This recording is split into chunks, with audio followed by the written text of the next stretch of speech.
Hi, this is Mato. Welcome to my online chess lecture. In this video I will show you a game between Liren and Jan-Krzysztof Duda. This is a game from Chess Olympiad played in Batumi, Georgia in 2018. Liren had white pieces and he started d4. Duda played knight to f6, c4, e6, knight to f3, d5, queen's gambit, knight to c3, d takes on c4, queen's gambit accepted, e4, black to move, bishop to b4, c5, and a6 are the three most played moves.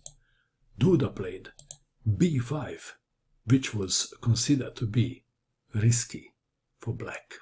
White to move, e5. If knight takes on b5, the knight takes on e4.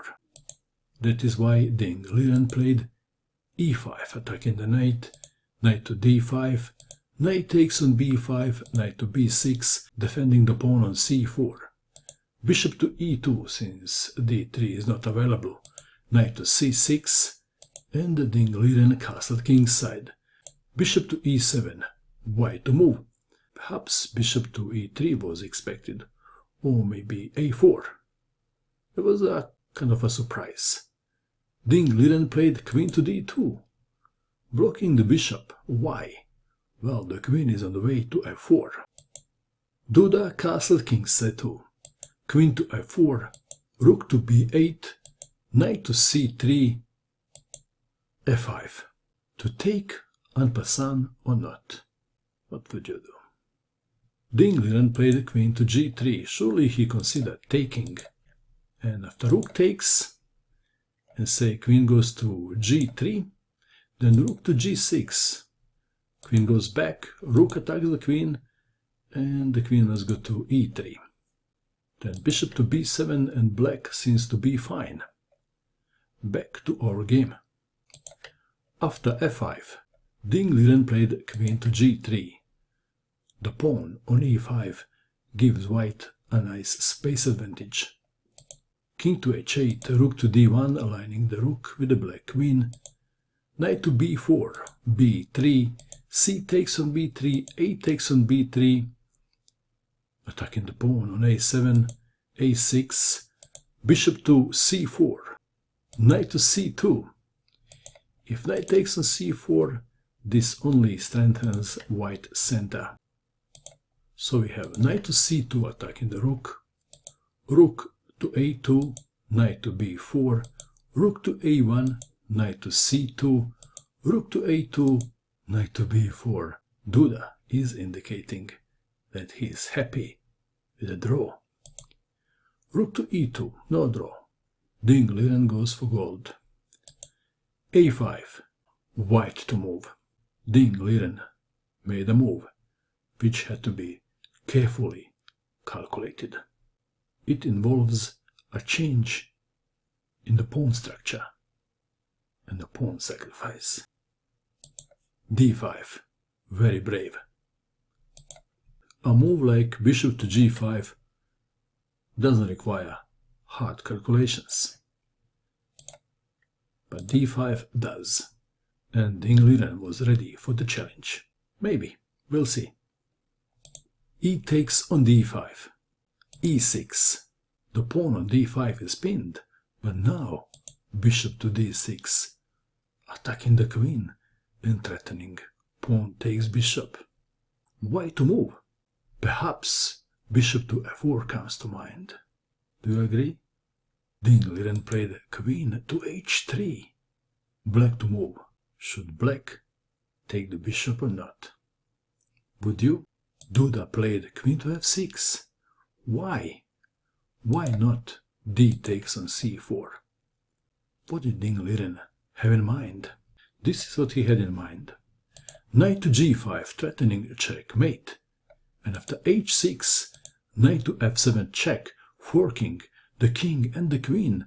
After rook takes on f7, pawn takes rook, and rook to e8 check would win the game for white. Back to our game. Queen to f6, attacking the knight on c3. Knight to b5. If knight takes on d5, one line goes like this. Knight on 6 takes on d5, bishop takes on d5, knight takes on d5, rook takes on d5, rook takes on b3, and black is better. Back to our game.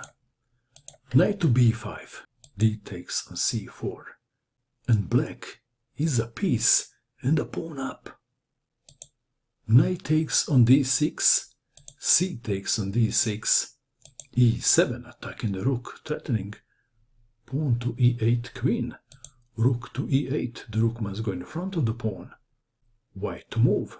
What would you do? Liren continued as planned. Knight to g5, threatening checkmate. Queen to g6.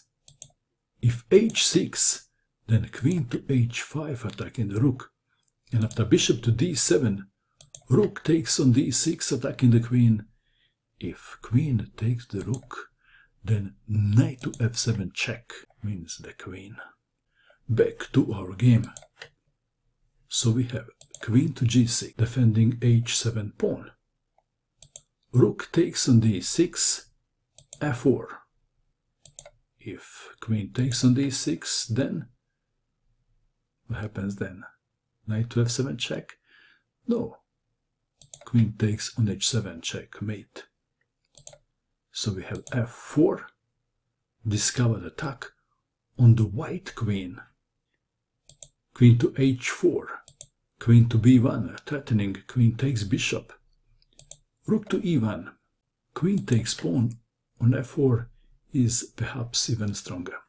Back to our game. Rook to e1, bishop to f5, rook to d8, bishop to g6. If rook takes rook, what happens then? Then knight to f7 check. And after king goes to g8, pawn takes rook, queen, rook takes queen, knight to h6 check, pawn takes knight, queen takes rook check, and white is winning. Back to our game. Bishop to g6, rook takes rook on b8, rook takes rook, queen takes on f4.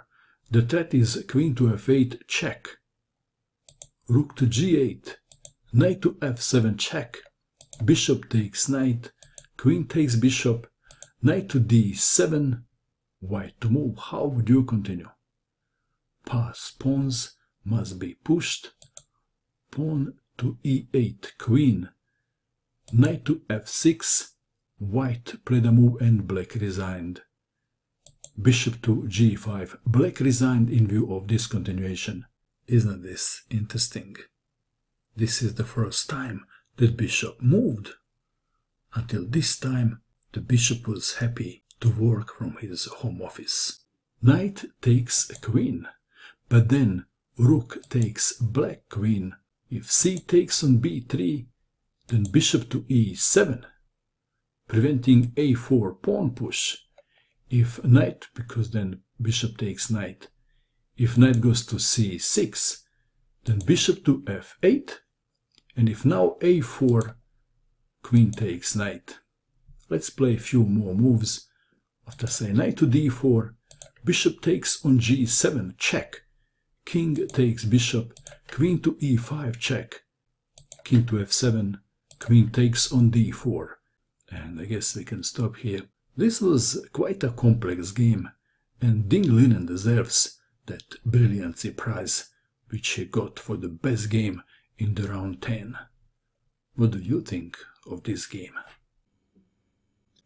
And that is all. I hope that you enjoyed watching this video. I wish you good luck with your chess, and bye for now.